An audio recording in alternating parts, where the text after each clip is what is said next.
close down those 2 farms that are making duck for foie gras for no reason. There is no stress, there is no humane problems. Nobody went to visit the farms, and I don't know the details about the water, but what I know is that they have spent a lot of money in filtration systems.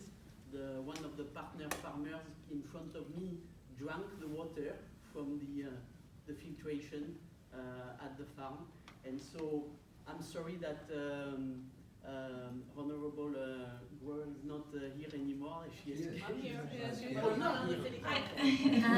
Maybe we can get back to. So please, is there a question? Please help, because it's a lot of economic stake, and those are 2 farmers that are a good example of the threat that is coming. Yeah, thank you.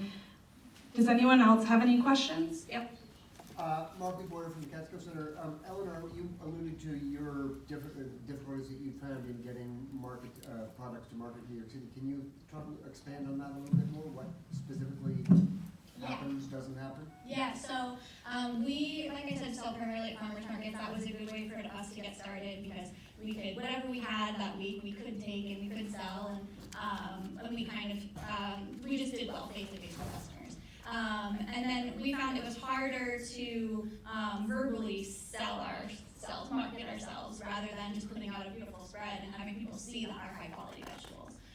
Just maybe as more reserved people, that just wasn't our skill set. So we just stayed with farmers markets, and then we've sort of been streamlined into that. So that has taken more of our focus. So then taking time away to call chefs, remind chefs, it's a lot. It's basically a full-time job, just to do the back and forth.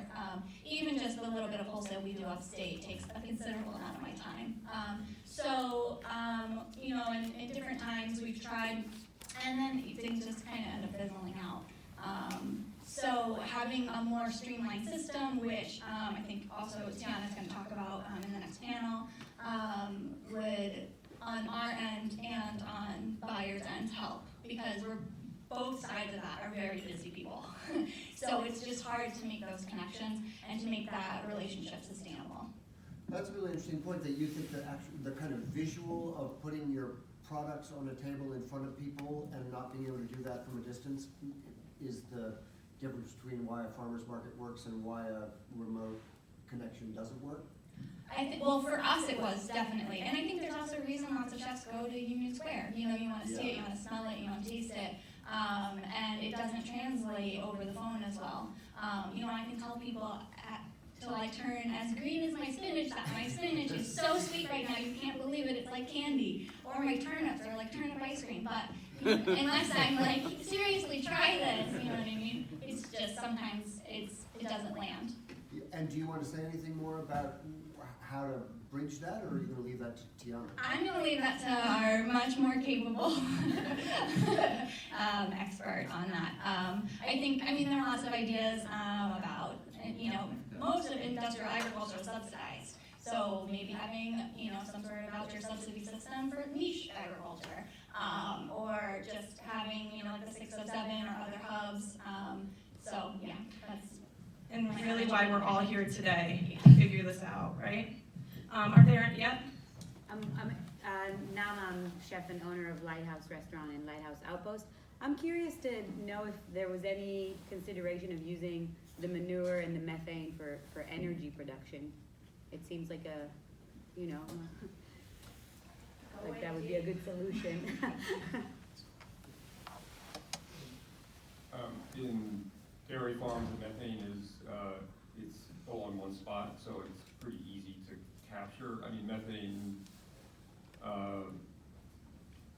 energy production from methane is complicated, and so there are various ways of managing methane to mitigate greenhouse gas production, one of which is producing energy, but it's expensive and it's a whole other job. So I would say the number of dairy farms who are going to be in a position to invest in that and manage it is probably relatively limited.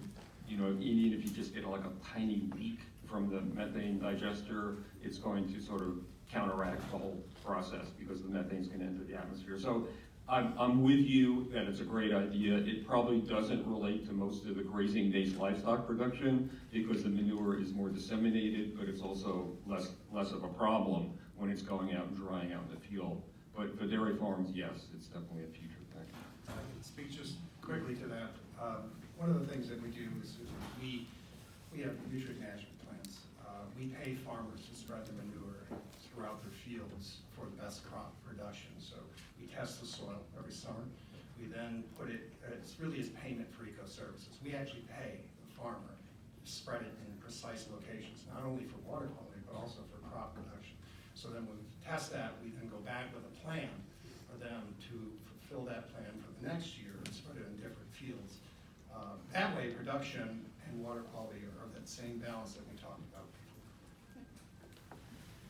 I think we have about time for two more, and then we'll, yep. Yeah, First one. Jeff Poten from Columbia University.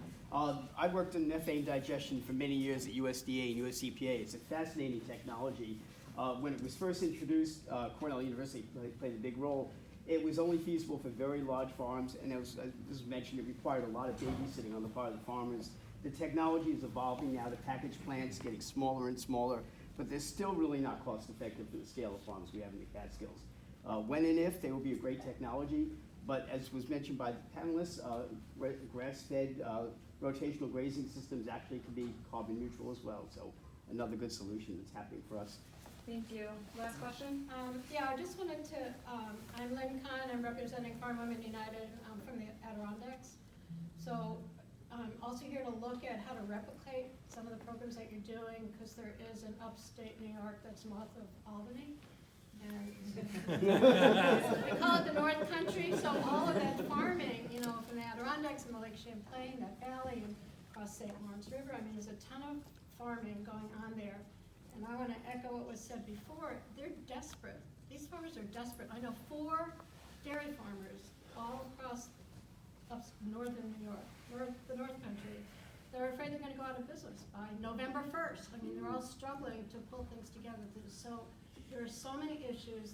And I want to inject a sense of urgency to solve the problems, which I believe can be solved here. Yeah, thank you.